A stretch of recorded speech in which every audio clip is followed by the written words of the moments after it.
concelebrantes, ilustrísimas autoridades, queridos seminaristas, queridos fieles de esta parroquia de Oropesa. Hubiera sido para mí un pesar grande no poder participar en las fiestas que venís celebrando para conmemorar el centenario de la beatificación del beato Alonso Orozco.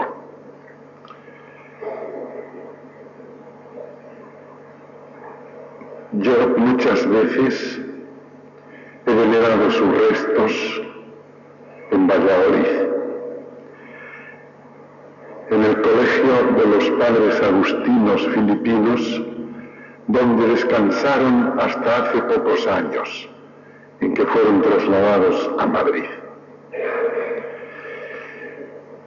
De seminarista, durante los años en que lo fui, en aquella ciudad, y más tarde de sacerdote, he ido muchas veces por aquellos lugares y he entrado en esa iglesia y en ese colegio.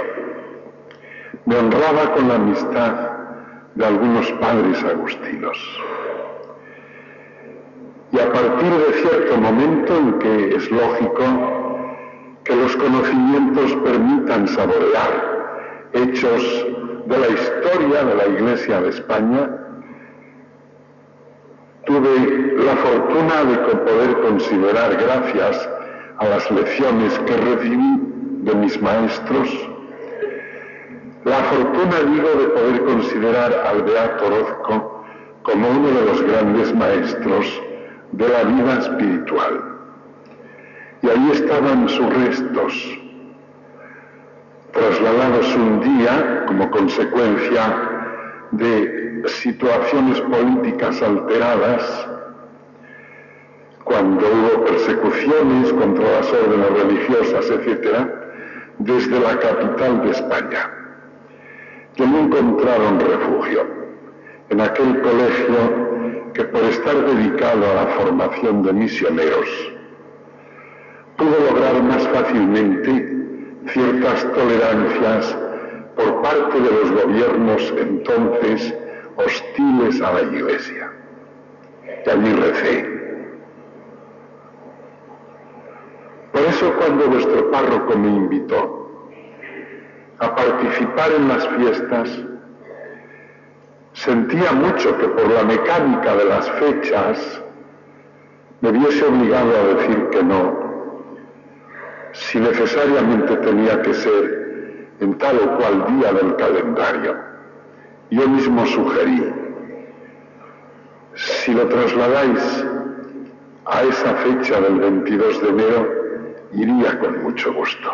Y aquí estoy, a eso he venido, a ofrecer mi homenaje como devoto del beato Alonso Orozco y como obispo de la diócesis a la que pertenece la parroquia en que él nació, que entonces sería seguramente del obispado de Ávila, a ofrecer mi homenaje de devoción y de fe,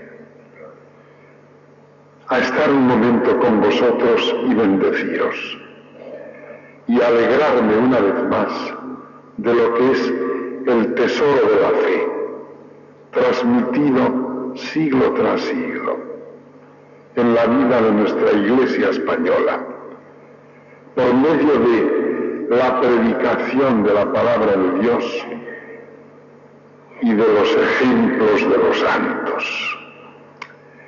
Es impresionante pensar que por estas calles de Oropesa, por estas plazas, y contemplando sus ojos estos mismos paisajes,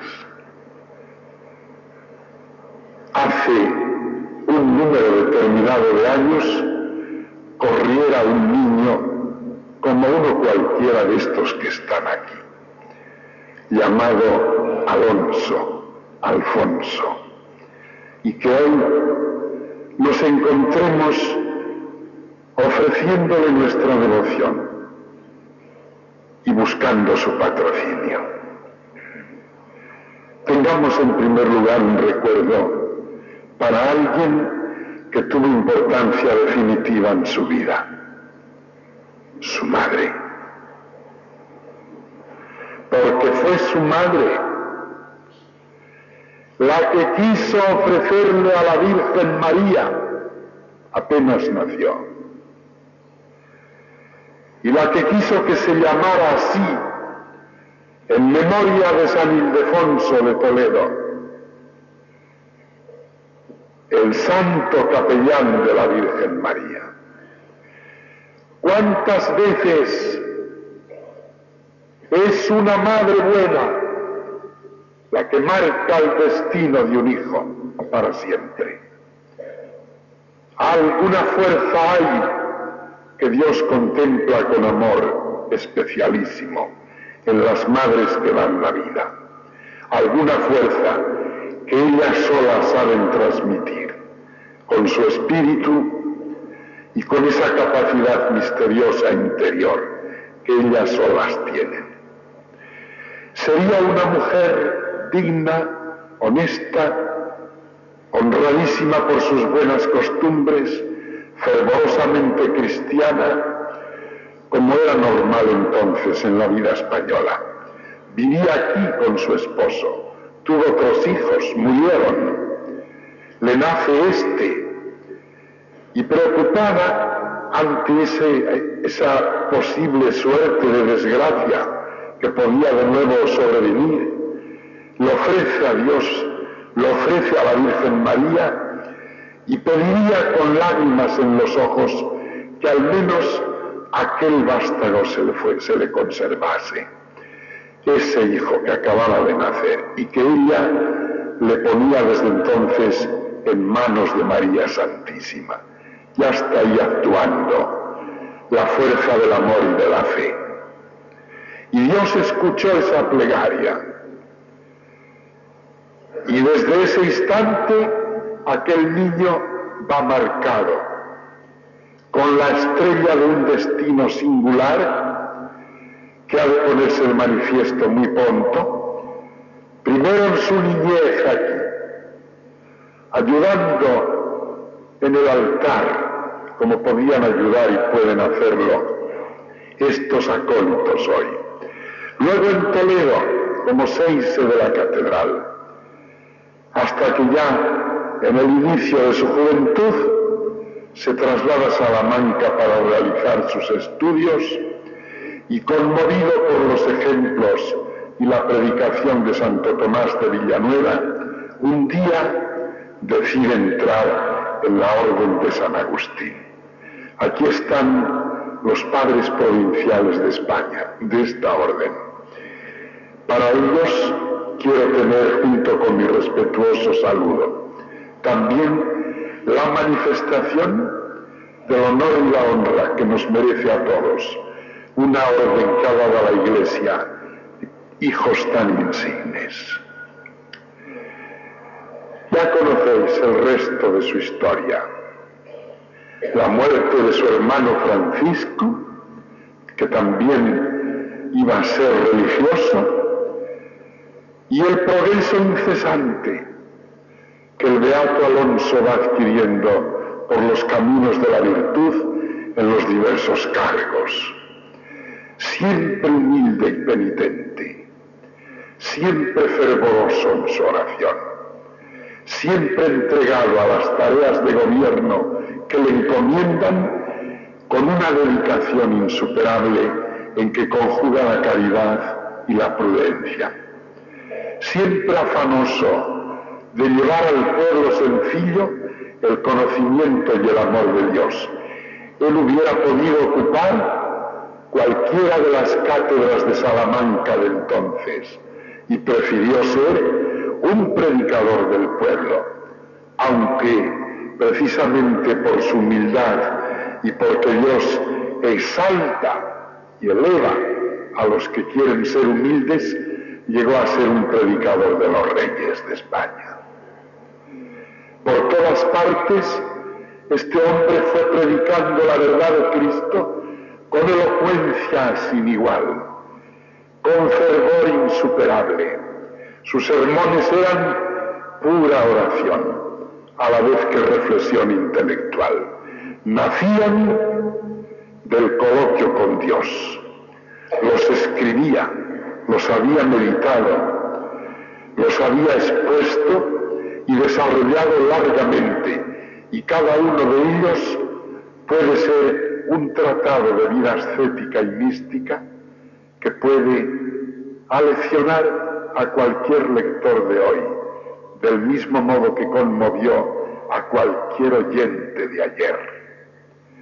Con sus sermones y con sus libros, tratados de vida espiritual, y con su entrega generosísima a los diversos ambientes en que tuvo que actuar, lo mismo en Castilla que en Andalucía, lo mismo prior de sus conventos que predicador de los reyes, lo mismo con los pobres que con los ricos, con sus ejemplos y su actuación, el beato Orozco llegó a entrar en el corazón del pueblo con una fuerza que no ha sido ya superada.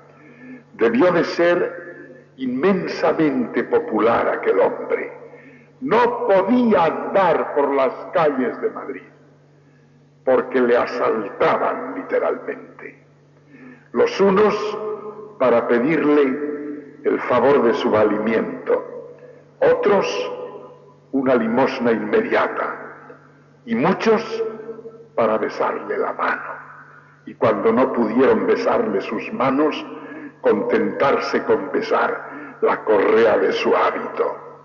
Era el santo, era el hombre que reflejaba la íntima unión con lo sobrenatural, y de todas partes acudían a él, vivo o muerto, porque cuando murió, a los 91 años, en 1591, en el mismo año en que murieron Fray Luis de León, San Juan de la Cruz y San Luis Gonzaga, cuando murió y fue expuesto su cadáver en la capilla de las monjas agustinas o del convento que él había fundado, por las escaleras que habían puesto en la calle, subían las gentes para, a través de una ventana, poder contemplar sus restos.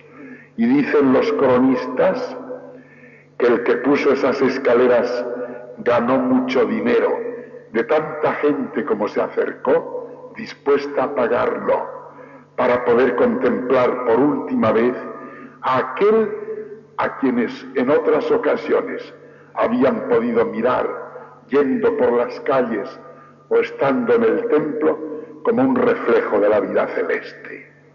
¡Qué maravilla la vida del beato Orozco! Es el siglo XVI, el siglo de oro de la historia de España, el siglo de Santa Teresa y de San Ignacio y de San Francisco de Borja y de San Francisco Javier. Don Mariano, vuestro párroco, ha recordado en las palabras que ha pronunciado al referirse a mi visita aquí, ha recordado el paso del Santo Padre por España recientemente. Pocos días de estar aquí, los cardenales nos reuníamos con él en Roma y una noche nos invitó a cenar a los 3 cardenales españoles. Él quería hablar de España, quería rememorar la visita, comentar detalles, saborear otra vez en la intimidad, en la evocación de los recuerdos, saborear lo que había vivido. Y en algún momento de la conversación nos dijo, mirándonos muy atentamente: ¡qué ricos sois en santos! ¡Qué ricos sois en santos! Y es que es así la historia de España. Esta España, fiel a la Iglesia a pesar de todo, que ha sufrido tanto y que ha amado tanto a Jesucristo. Esta España, tierra de María, como dijo el mismo Papa en varias ocasiones cuando estuvo aquí con nosotros. Hasta siempre España, tierra de María.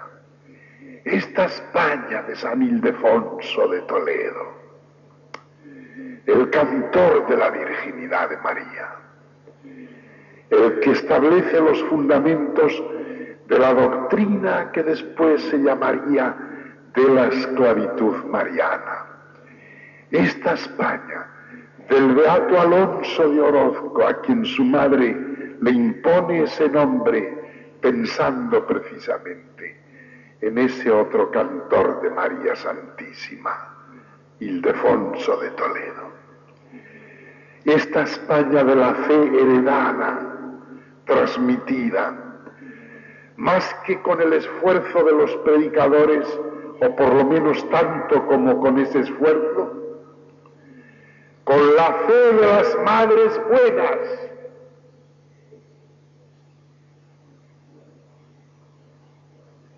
con el ejemplo y la fortaleza de sus mártires, con la coherencia cristiana de sus hombres, caballeros de la fe de Cristo, aunque no hayan pasado de ser labriegos de estas tierras de Oropesa o de Talavera. Había un sentido de caballerosidad y de entrega a los altos ideales que nos hizo grandes y al cual siguen mirando los pueblos de América. Gracias a España y a hombres como este, que también quiso ir a consumir su vida en América y lo hubiera hecho si no fuera por su quebrantada salud. Esa América es hoy la mitad del mundo católico que habla en castellano. Gracias a esos hombres de aquel siglo de oro y de los siglos que han venido después. Es la fe vivida, es la fe en Dios y en la hermandad de los hombres. Es el sentimiento de caridad fraterna. No hemos sido nunca discriminadores raciales. No hemos rechazado a nadie. Hemos pecado como los demás. Ni más ni menos. Pero los hombres y mujeres españoles educados en esa fe sabían llorar sus pecados y pedir perdón a Dios, y así daban sentido a su vida. Esa es la diferencia. Hoy se sigue pecando igual o más, pero ya no hay arrepentimiento, ya no hay sentido de la orientación eterna, ya no hay en muchos corazones ese profundo interrogante que se abre dentro de la conciencia humana y que pregunta al hombre sobre su destino y le hace ver, al obligarle a encontrar una respuesta, que no puede hallarlo si se olvida de Dios. Esa es la diferencia. Y cuánto contribuyeron a ese sentido de la vida hombres como el beato Alonso Orozco, con su caridad, con su humildad y con su predicación y su doctrina. Dice Menéndez Pelayo que son más de 3.000 los escritores de obras ascéticas y místicas de España en esos siglos XVI y XVII particularmente. Así se explica que haya ejercido tanta influencia esta patria española nuestra en el mundo entero para fomentar en las almas todo eso que se llama con una palabra sencilla, pero que encierra misterios insondables, la unión con Dios. Bien, hijos, sed dignos herederos de este tesoro y sabed mantenerlo bien. Cambian los tiempos y las situaciones políticas. Es lógico que sea así. La vida evoluciona mucho y hoy nos encontramos en un ambiente sociopolítico totalmente distinto del que podíamos tener no ya hace siglos, sino simplemente hace 40, 60 más o menos años. Pero hoy sucede que el Papa viene a España y el pueblo responde y quiere escucharle esa doctrina y llora y canta con él. Pero no solo el pueblo español, va a Inglaterra, que es país protestante, y encuentra respuesta. Va a Portugal y se vuelca el pueblo portugués del mismo modo que aquí. Fue a Alemania y le escuchan los alemanes, aun en medio del ambiente protestante en que viven allí los católicos, como en Inglaterra. Ha ido a América, volverá dentro de un mes. Es decir, es lo único a que quiero referirme, que el mundo de hoy, no solo nosotros, por nuestra tradición, es un mundo necesitado de Dios. Busca a Dios aun sin darse cuenta.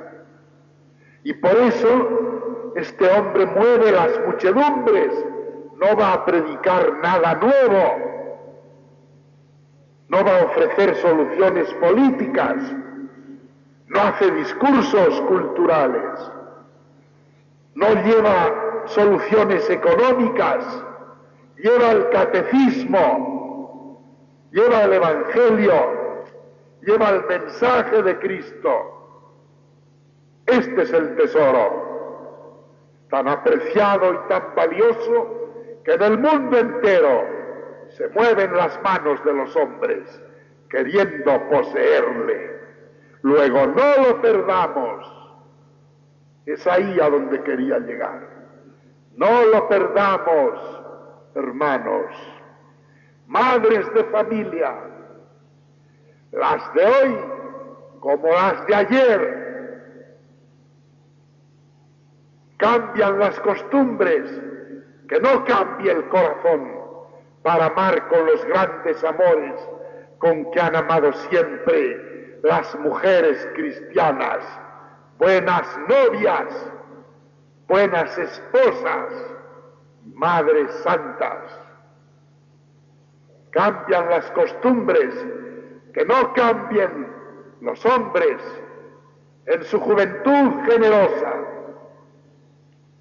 y en la vida de adultos, cuando les tienen que cumplir con los deberes de padres de una familia cristiana. Pero es que porque haya televisión, vamos a cambiar ahora la mente y el corazón de los hombres. La televisión puede hacer mal o puede hacer bien, pero hay que tener el valor, padres de familia, para cerrar esa televisión cuando trata en vuestro hogar de meter el veneno que hace daño a vuestros hijos. Vosotros tenéis mucha más capacidad que un instrumento de estos, que como consecuencia de los descubrimientos físicos puede traer hasta vuestros hogares la imagen de un hecho que esté produciéndose a miles de kilómetros. Todavía puede más la mano de un hombre, porque es una mano que es movida por la inteligencia y el amor. Cuando hay que cerrar eso, se cierra antes que consentir en una blasfemia o en una burla de la religión en vuestra casa. Hay que luchar contra las costumbres y hay que crear un ambiente en la sociedad que permita reaccionar contra todo lo que sea una ofensa a la santa ley de Dios. No al aborto, no al divorcio, no a los anticonceptivos, no a las relaciones prematrimoniales indebidas, no al robo, no a la avaricia, sí a la generosidad, al trabajo esforzado, mirando al bien común, sí al buen ejemplo, sí a ese caminar por la vida con la mirada alta, simplemente persuadidos de que así es como se cumple con el deber que Dios ha señalado. Que no nos falle esta fe y que vuestros hijos, del mismo modo que visten las galas propias de vuestros trajes regionales y acuden a la iglesia gozosas de poder vestirlo, del mismo modo que se honran y os honráis con verles moverse en el altar, sigan también los caminos que siguieron aquellos que os hicieron grandes. Que lleguen algún día, al menos algunos, a llamar a las puertas del seminario, como llamó a las puertas de la Orden de los Agustinos Alonso de Orozco. Aquí hay un grupo de seminaristas que están haciendo un año de espiritualidad en una vida austerísima, pero les rebosa la felicidad del corazón. Lo han dejado todo, incluso sus carreras civiles, los que las tenían, y aun otros regalos de la vida que la condición humana suele ofrecer a quienes participan de ella con normalidad. Lo dejan todo porque quieren entregarse más firmemente a Jesucristo para ser sacerdotes suyos donde Él quiera el día de mañana. Necesitamos muchos chicos así y chicas capaces de entregarse a Dios también en la vida de consagración dentro de una orden religiosa. Monjas contemplativas, hijas de Santa Teresa, o misioneras, como las carmelitas misioneras que aquí están presentes, o de enseñanza, o de apostolado sanitario, tantas y tantas. De momento parece como que es un sufrimiento para la familia. No hay después alegría mayor que haber dado algún hijo a Dios y haber ayudado a que siga esos caminos. El padre y la madre que a la hora de despedirse de este mundo pueden contemplar el crucifijo en sus manos vacilantes y decirle al Señor: no me opuse a que te siguiera alguien a quien yo amaba más en este mundo, un hijo o una hija mía. No me opuse, le di facilidades. Ese padre, esa madre de familia que pueda hablar así a la hora de despedirse de los suyos, tiene la seguridad del cielo en la mano. Pero además habrá servido a la tierra ofreciendo a través de su Hijo los bienes del Evangelio que ellos con su fe cristiana supieron infundirles en su corazón. Nada más, hijos. Encomendémonos al Beato Orozco. Pidámosle que siga enseñándonos con su doctrina y su ejemplo a ser buenos hijos de Dios y esclavos amantes de María Santísima. Mantengamos la santa tradición católica tal como la Iglesia nos las pone. Sigamos en todo momento lo que nos predica el Papa Juan Pablo II, y que estas parroquias y las vecinas, unidas entre sí con sus sacerdotes, con catequistas bien organizados en escuelas que les capaciten para trabajar con competencia, se conviertan todas ellas en un foco de evangelización activa, que haga sentir a los hombres de hoy el fuego del Santo Evangelio de Cristo, igual que lo sintieron los hombres de ayer. Así sea.